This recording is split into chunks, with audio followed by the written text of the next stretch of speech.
everyone. Thanks so much for joining today's webinar from Ambiguity to Action, an intelligence layer over athenahealth denial workflows. We'll get started in just a moment, but before we do, wanted to touch on a couple of housekeeping items. First, we will be sending the recording of this session later today. So if you want to revisit anything or share with a member of your team, you'll have access to that. Additionally, we do have a questions window in the chat, so feel free to send in any of your questions and we can answer those in real time, or if there's anything we don't get to, we can follow up with those later today as well. So we can go ahead and get started and meet our speakers. We have a great lineup of speakers here today. I'm joined by Dan and Casey. Dan, Casey, would love to pass it over to you guys if you want to just take a few minutes to introduce yourself, talk a little bit about your role here and some of your expertise with Athena Health. I think that'd be a great place to start. Sure. I'll jump in. Looks like I'm first up there on the left. Hi, everybody. Dan Milano, Director of Strategic Consulting at Adonis. My work at Adonis focuses on helping provider organizations understand where revenue cycle processes break down operationally, how to apply data, workflow, and automation in a way that's going to fit into the systems that they're already using. Before Adonis, I spent about 12 years at Athena Health leading implementations. So I often lean into my experience and my expertise in the Athena Health world when speaking to customers at Adonis. Casey. Awesome. Thanks, Dan. Hi, everybody. My name's Casey Lilly. I'm a director on the sales and partnerships team here at Adonis. Prior to joining Adonis, I've spent the better part of 10 years in the revenue cycle space. Unlike Dan, I have not worked directly at Athena, but I've been in the Athena ecosystem for a while. So in my current role, I work with our partner practices, MSOs, large provider groups on the Athena Health platform. And previous employers have worked with dozens of organizations using the Athena One platform to manage their revenue cycle. Have worked with them to optimize their performance, both from a technology and services component. And I'm excited to talk a little bit more about the denial-specific workflow challenges we see on our call today. Awesome. Thank you both. And I'm Caroline. I'm on the marketing team here at Adonis, and I will be moderating today's conversation. Okay, so wanted to start by just level setting here. Obviously, if people have registered for today's session, you probably are familiar with the term ambiguous denials, but would love to just start with Casey and Dan, whoever wants to jump in first. If we could just do a quick overview of what ambiguous denials are, and then as a discussion question, we can lead into why they are so difficult to manage at scale. Yeah, I'm happy to jump in. I think right, the title of ambiguous denials is telling, right? We all know there's a lot of denials that you don't understand the root cause for them. This is increasingly more of a pervasive and systemic issue, though, than you would have seen 5 or 10 years ago in the revenue cycle space. So if you think back to the origin of our CARC and RARC codes, the purpose of those was to really drive standardization and organization to explain why a claim was being denied. Payers have gotten increasingly talented at coming up with new and novel ways to deny a claim. And so there aren't as many CARC codes as there are reasons for denial. And so a lot of different denial reasons are getting bundled into pre-existing CARC codes that are becoming really nebulous categories. And I think even more complicated, right, is the kind of ever difficult CO16 CARC code, right? The truly undefined denial. More and more things are flowing into that. When you layer on top of it the athena methodology, which everybody on today's call is likely familiar with, where they're taking that CARC and RARC code and then alongside other pieces of data, applying a kit code or a hold bucket reason or category to it.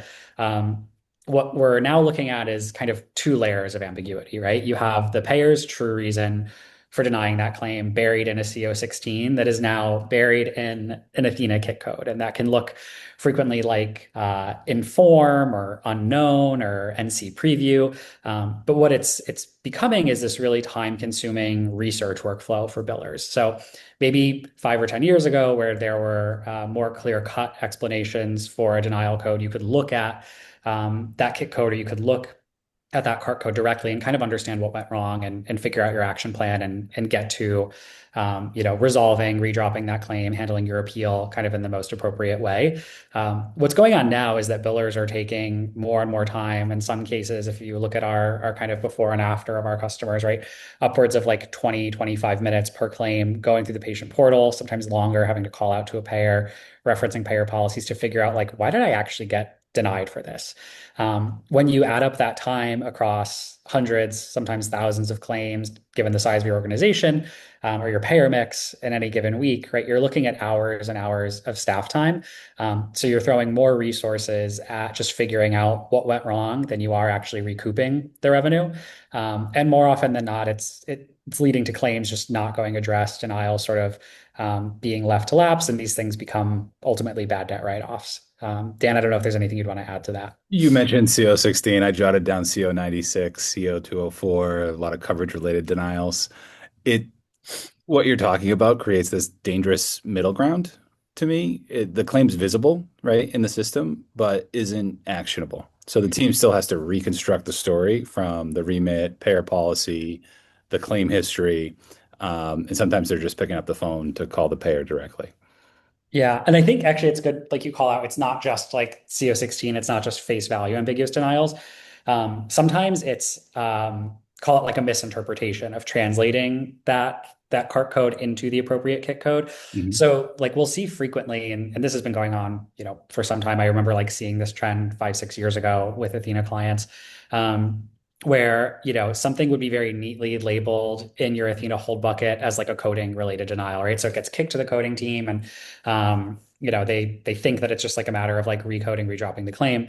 The reality is like the code was wrong because it's not a covered service. Right. And so there might not be, or the payer might not have chosen like the cart code that defined that, or Athena might have labeled it in a different way. But there's even like ambiguity when something is appropriately assigned or assigned a more clear-cut code. So it's a whole lot of like it's a whole lot of noise. I think you have to like second guess and really do your diligence, across a whole number of denials in a way that you didn't previously. Totally. Yeah, I think that's a super helpful place to start and kind of transitions well into what we have next, which is talking a little bit more about inside the Athena Health ecosystem. I know, Casey, you mentioned like kick codes, hold buckets. Would love if you guys could both elaborate a bit on how Athena is helping teams organize and prioritize denied claims through these different avenues, and where teams could maybe use a little bit of additional support when it comes to deciding next steps to take. I could take that one, Casey. A kick code is essentially a signal attached to the claim when the remit comes in that indicates why it needs attention. So they can be, and when I say they, I mean kick codes can be informational or transactional in nature. Hold buckets, or the status of the claim, is the operational place where the claim is routed so that a team can work it. And practices can go a layer deeper by orchestrating work via more customizable work queues, or what are known as claim work lists, like bundling claims with the same error type, denial code, kick code, or by payer if they so choose. These are useful because they create structure. They help teams segment work and assign responsibility, but they're not always the full explanation of the payer's decision. So the work queue isn't necessarily an action queue. Um, we need to get to that next layer of research that Casey was talking about in order for our billing teams to effectively work these denials.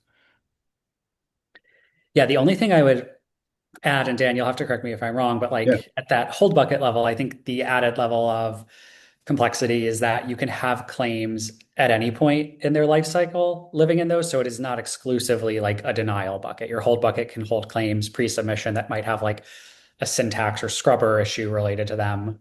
So you're kind of looking at like front end, back end. There's quite a bit that can live in there. absolutely. And the custom claim worklist feature that I mentioned earlier is, in my experience at Athena, widely, I'll say, under adopted. So getting to that next layer of orchestration and arranging the work is very difficult for smaller, medium-sized practices, even large practices, to maintain. The administrative burden of creating those work lists, maintaining them, is a tricky one. Super helpful context. Yeah, I'd love to spend a little more time talking about that kind of gap in knowing what to do next. So, we've talked a little bit about this, not knowing what next step to take, whether that's reviewing documentation, how to interpret the payer response, researching policies, et cetera. Casey, I feel like you spoke about this a bit in the beginning, but could you talk a little bit more about like how much time is truly spent researching ambiguous denials and like what are the downstream effects of all of that time spent on manual investigation in terms of things like cash flow, team productivity, et cetera? Yeah, I think, folks who are working these queues, billing teams that are managing this, like they live in this reality day to day, right? Where these claims are coming back in, they have a kit code assigned to them. You frequently don't have insight into the cart code itself directly, kind of in that front end user interface. And so folks are looking at this denial and like saying, I don't know what to do with this, right? It might have a CO16 attached to it, and that's like very clear cut, like payers kind of telling you like, like we don't know, or you have to go figure it out. And so the work steps in that can look like the most time consuming, right, is actually calling the payer and getting that information yourself. You could look at the remark code. That's sometimes a little bit more insightful than the cart code alone. Occasionally, you can find more information on the payer portal. Sometimes you have to reference payer policies. The challenge here is that once you figure out what to do, the next step is not always universal. So, like, you're spending a lot of time figuring out what this denial reason actually is, and then you as the biller, like, might not have the resources or the mandate in your specific role to fix that problem. So it could be coding related. You might not be a certified coder. So that has to get routed to the coding team, right? So like you've done all this research and now you're just like pushing the claim elsewhere. You might find that there's a coordination of benefits issue or a payer coverage related challenge. So you're spending a lot of this time here to one, figure out what went wrong, and then you might not actually be able to address the issue yourself. I think the other kind of breakdown is that these things are always in flux, right? Like payers are constantly changing their policies and shifting the goalposts. So you might have a big enough team that you are able to like divvy up work across your billers by payer. So you might have folks who like feel really confident with their UHC claims and know that this particular kit code means X or Y. But if that changes on you and you take the incorrect next step, that's going to come back denied again. So you can never really trust what you're supposed to be doing. You're kind of always having to do those double checks. So it's really, really hard to get standardization and efficiency when you're fully reliant, on your staff to sort of be putting these claims under a microscope every single time individually. My Dan, my little soundbite for this section, I was going to say, like and it often flies under the radar, right? It's a hidden cost. It's not just the appearance of the denial, but the amount of time it takes for the team to conduct that research and find what that next best action is, to submit a corrective claim, to submit a reconsideration or an appeal. Yeah, this is kind of a side tangent, but just something I'm curious about is how you guys see this differing at organizations of different sizes. Because I imagine for much larger practices, they're seeing this at such scale that it's really challenging to manage. But then also for very small, lean teams, they don't have as much, as many people on their team working them. So like, how is that? How is this like impacting different size teams differently? And I don't know, Casey, have you seen this with any of your clients, like how they're handling it differently? yeah, it's not great for anybody, right? As you could imagine, like nobody has the upper hand here. I think if you're a larger team, right, if you're an enterprise organization or you're reliant on like an outsourced billing partner, it's really hard to drive standardization because like the standardization is already broken down, right? The denial reason has gone into the opaque cart code, and then the opaque cart code has become an even more opaque kit code. And so you can write as many SOPs as you want, but as long as these payer policies keep changing and you keep identifying like new and novel denial reasons and then resolution paths, like the SOPs just keep expanding and expanding. So even if you're a larger organization, it's really hard to get to that sort of like level of standardization and top tier productivity that you'd like. And then for a smaller team, right, where you might just have a handful of folks or maybe even just like one individual who manages your AR and your denial workflows. Like this is something that they maybe have like the muscle memory of like, okay, this sort of means that, right? But you're relying on one person to sort of remember this, keep that information fresh. And so there's a lot of room for error there. And it's really time consuming, right? At the end of the day, like this research work is not revenue generating. They're not addressing a reconsideration or an appeal. They're not progressing the claim. They're doing homework, and you can't blame them, right? It has to be done. But I think, like, regardless of the scale you're at, this is something that bogs you down and prevents you from getting kind of like top of license collections, if you will, from your rev cycle team. Super helpful. Dan, anything to add there before we jump to the next slide? No, excited to talk about how Adonis helps. Yeah, I was going to say we've talked a lot about the problem. Would love to chat through solutions. So even if it's not Adonis specific, but would love to talk through at a high level how an intelligence platform that can layer onto Athena Health can help teams determine the true reason behind a denial and where groups that are leveraging this sort of solution typically see the biggest time savings. Yeah. To me, it's about automation and making sure that your billing team, your AR team is working at the top of their licenses. So taking the claims context with the available remittance, and payer information, then use denial-specific workflows via multiple modalities to clarify the root cause and recommended next step. When a payer interaction is needed, an automated agent can conduct that research, capture the payer's explanation, return a structured outcome. The result isn't just, we called the payer, it's documented an answer, what happened, what's required, who needs to act, and whether the path is correction, resubmission, appeal, additional documentation, so on and so forth. Dan, I'm going to take it like a step further or earlier, right, beyond the automation. So, Yeah. so I think the Adonis agents that help with ambiguous denials, we call them enhanced denial research agents, right? That's the automation layer that Dan's talking about. So when we see these kit codes and these CART codes that we've identified or bundled into sort of like the ambiguous denial category, Adonis has an agent that is there to like do the research on your behalf, to call out to the payer, reference that payer policy, go to the payer portal and like come up with the recommended next action. That's doing it on a claim by claim basis. I think what's really maybe twofold useful about Adonis is at an earlier layer is the intelligence layer. So Adonis intelligence is like not just relying on the agents to do this one by one. It's also identifying like these really, really subtle trends where it's like this combination of CARCs and RARCs and payers and ICD codes and CPT codes and kit codes and like piecing together and weaving that story of like what's consistently happening.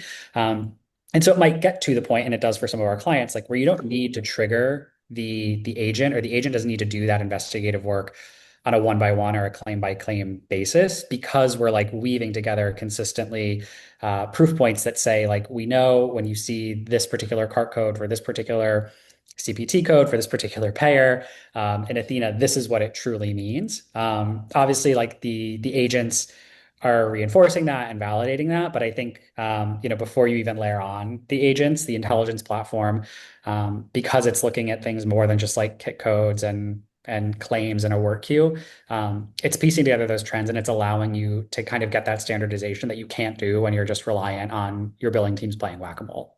Great call out, Casey. Yeah, I should have prefaced that. The Intel platform is critical to building the cohorts, right, for the agents to action upon. Yeah, super, super helpful. And I think we talked a lot about the how, but would love to talk about like that end state. So after a team is, using a platform like Adonis, intelligence, AI agents, what changes like in their day to day in terms of like outcomes, results, when they have the confidence in knowing what next step to take after every denial? Yeah, I think the fun part about this particular use case or piece of functionality within Adonis is that like the ROI is really twofold here. So like, yes, you are getting these efficiency gains. So the AI agents are like taking over all of that really, really time consuming research work on your behalf. And that really adds up. I mean, if you look at the slide here, like at Apollo MD, we're looking at 2,000 plus FTE hours saved. just in one particular workflow for one particular client. But the nice thing about that is like besides the FTE hours saved, it's also driving an increase in collections, right? Because for the billers that you do have remaining, working your hold buckets, working your denials, like they're solely focused on execution. So they're getting these dollars in the door faster on the claims that you already would have been working anyway. And it's also putting more claims kind of back on the table for you to pursue, right? So like you're not up against the 40-hour work week of your employees. Like everybody did their best, but they couldn't get to, this tranche of denied claims. And like some of those are going to age out. You're going to miss your appeal window. You're going to write those off at the end of the year. That doesn't have to happen anymore, right? Like because you're getting that standardization, so the claim is getting routed to the correct person with a very, very distinct sort of next step and recommended action that you can really trust and rely on. So your billers are happier, they're more productive, and you're bringing more dollars in the door. And it's no longer this like uh, this challenge that can only be solved by throwing bodies at the problem. It's a really, really nice kind of rethinking of how your back end revenue cycle operation has to work. Yeah, that's well said, Casey. To me, it makes the operation more predictable, right? Managers can see the issues concentrated by payer, by denial type. Um, the frontline billers can work by action. Complex cases can be escalated instead of silently aging in an aging bucket, right? And maybe I'm going to jump in again here. And I think Yeah. like I'm going to give a plug for intelligence again, because I think we get so excited talking about like the time savings of the agents. We forget to like tell the fuller story. When you have this richer denial data that is, one like fed by, a deeper analysis of these CARC and WARC codes alongside the KIT codes, alongside the payer policies, and you can see these like much more subtle trends. It also gives organizations insights into like how you can prevent these denials, right? A lot of times we think of denials as like this unfortunate reality, this thing that's always going to hit you. But I think by being able to identify like sometimes these more subtle trends or these payer behaviors, where they're introducing new and novel kind of denial reasons, you might be able to identify like, hey, we have a patient registration issue, right? Or we're not taking the correct secondary insurance, or we're not coding this particular type of claim accurately, or there's a bundling issue here that we weren't aware of. And I think, like, yes, it's fantastic to be able to work these denials faster with fewer resources. But my favorite stories are like when this particular piece of functionality like helps you figure out really, really early, how you can actually just like get to the root of this problem and prevent it from happening carte blanche going forward. Yeah, I love that. Um, Wrapping up here, one final discussion question. And before we get into that, just wanted to talk a little bit more about just the relationship between Athena and Adonis. So while Athena Health helps teams organize denial work, Adonis layers on top of that to help teams understand what to do next. So together, they're enabling revenue cycle teams to spend less time investigating denials and more time resolving them. So Casey, Dan, any final thoughts on that or on our final discussion question, which is if an organization, if someone on the line today wants to start reducing the burden of ambiguous denials, where do you recommend they begin? So I think it's like important to make the plug here, because I think folks always think about like new technologies in terms of like, is this replicating or duplicating something that I should already be getting out of my source system? And I think this is a really good call out. Like Athena does a fantastic job at teeing up the work that needs to be done. It gets the right claims in front of the right people very, very quickly. What it is not necessarily built to do, and no practice management system is built to do, is like all of that really, really deep kind of payer analysis. And so I think the nice sort of like complementary nature of Adonis and Athena plays out really well in the ambiguous denial workflow here, right? Because these claims are still like being teed up in the hold bucket or in the work lists for your end users, for your billers to manage. But it's with that added richer context that Adonis is able to provide. So it's kind of keeping them still like living within one piece of technology, just with more tools, more clarity, more standardization. So I think that's like a really, really useful call out here, is that like the benefits and the changes in your workflow or improvement as a result of this like are designed to and meant to live fully within that Athena ecosystem still. Yeah, I would say take a look at your current state operation. Pick, one or two ambiguous denial cohorts with meaningful volume, financial exposure. Take a look at some CARC combinations that define that population. Then document what your billers are doing today. How long is the research taking? How many touches occur on the claim? Where do the claims sit and what outcomes are possible? And then when you're done that analysis and you're likely looking for a new solution, go out and look in the marketplace at potential solutions to help with this type of work. I think the first step is identifying the problem and the time suck that is this research project that your billers are doing day in and day out, and then making a informed decision from there. Very well said. Well, thank you both, Casey and Dan, so much for taking the time to speak with us today. This was super valuable, and I know everyone on the line probably took a lot away from this conversation.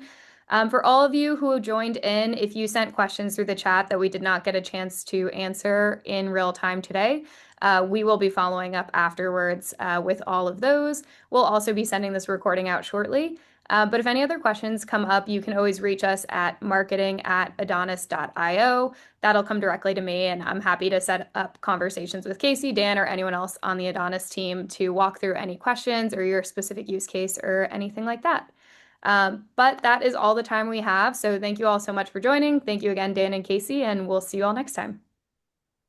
Bye. Everybody. Bye.